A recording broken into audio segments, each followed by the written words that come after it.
স্টকটি কয়েকদিন থেকেই এখানে স্টকিস্টিক 20 লেভেলের নিচে দুটো লাইনে ক্লোজিং দিয়েছিল, কিন্তু এখানে বোলিঙ্গার লোয়ার লেভেলের নিচে ক্যান্ডেলগুলো ক্লোজিং দিতে পারেনি। আর এখানে 21শে জুন দুটো প্যারামিটারই ম্যাচ করে দিয়েছে। বোলিঙ্গার লোয়ার ব্যান্ড এবং স্টকিস্টিক 20 লেভেলের নিচে দুটো লাইনে ক্লোজিং দিয়েছে। আর এখানেও দিয়েছিল বোলিঙ্গার লোয়ার ব্যান্ডের নিচে এবং স্টকিস্টিক 20 লেভেলের নিচে দুটো লাইনে ক্লোজিং দিয়েছিল। এখানে পর দুদিন দুটো প্যারামিটারই ম্যাচ করেছিল।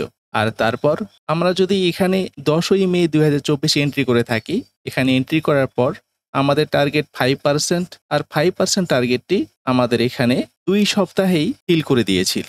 আমরা যদি এই স্টকটির প্রিভিয়াস লেভেলগুলো আবারও দেখতে চাই, এখানে দেখুন স্টকটি কিন্তু কন্টিনিউ ডাউন ট্রেন্ডে আছে। পিছনে যে দুটো লেভেল আমরা দেখতে পাচ্ছি, দুটো লেভেলেরই টার্গেটটি হিট করে দিয়েছে। আমরা আশা করব আমাদের এই টার্গেটটিও হিট করে দেবে।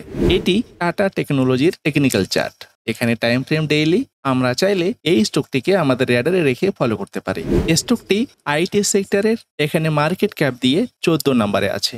স্টকটির মার্কেট ক্যাপ 40,252 crore। এখানে যে market leader TCS, Infosys, HCL tech, Wipro, এখানে টোটাল 251টি স্টক আছে। আর এই 251টি স্টকের মধ্যে স্টকটি এখানে মার্কেট ক্যাপ দিয়ে 14 নম্বরে, যার ডেপ টু ইকুইটি 0.08, প্লেসড এখানে 0%, আরওসি 28%, প্রোমোটার হোল্ডিং এখানে 55%, পাবলিক হোল্ডিং 42%, যার সেলস গ্রোথ 15% এবং প্রফিট গ্রোথ 8%। প্রিভিয়াস ইয়ারে স্টকটি প্রফিট করেছিল 624 crore। লেটেস্ট ইয়ারে সেটি ইনক্রিজ হয়ে 679 crore পৌঁছে গেছে। আর এই কারণেই আমরা এই স্টকটিকে র্যাডারে রেখে ফলো করতে পারি। এটি জিএলএস এর টেকনিক্যাল চার্ট। এখানে টাইম ফ্রেম ডেইলি।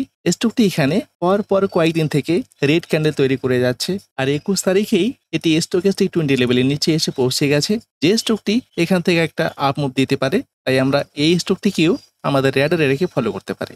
আমরা যদি এই স্টকের পিছনে লেভেলগুলো দেখতে চাই, এখানে দেখুন এখানে অনেকগুলো দিন ধরে বোলিঙ্গার লোয়ার ব্যান্ডের নিচে এবং স্টকিস্টিক 20 লেভেলের নিচে ক্লোজিং দিয়েছিল, কিন্তু স্টকটি কিন্তু একটা আপ মুভ দিয়েছিল, যেখান থেকে হয়তো আমরা আমাদের টার্গেটটুকু ফিল করতে পেরেছি।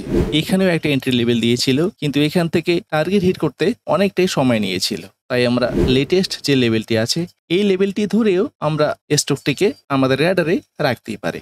স্টকটি ফার্মা সেক্টরের। এখানে মার্কেট ক্যাপ দিয়ে 33 নম্বরে আছে।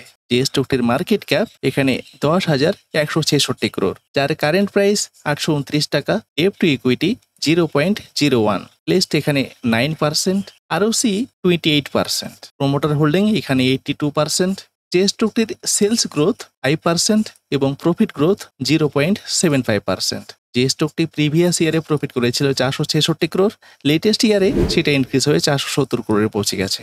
আর স্টকটিকে আমরা র্যাডারে রেখে ফলো করতে পারি। যে স্টক থেকে আমরা 5% আপ মুভ আশা করতে পারি, তবে আমার কোনোভাবেই রিকমেন্ডেশন নয়। শুধু স্টকিস্টিক 20 লেভেলের নিচে অনেক কয়েকটি স্টকই ক্লোজিং দিয়েছে, কিন্তু আমি শুধু দুটো স্টকই আলোচনা করলাম। আপনি চাইলে এই দুটো স্টককে আপনার র্যাডারে রেখে ফলো করতে পারেন। আজকের জন্য, আজকে 24শে জুন 2024।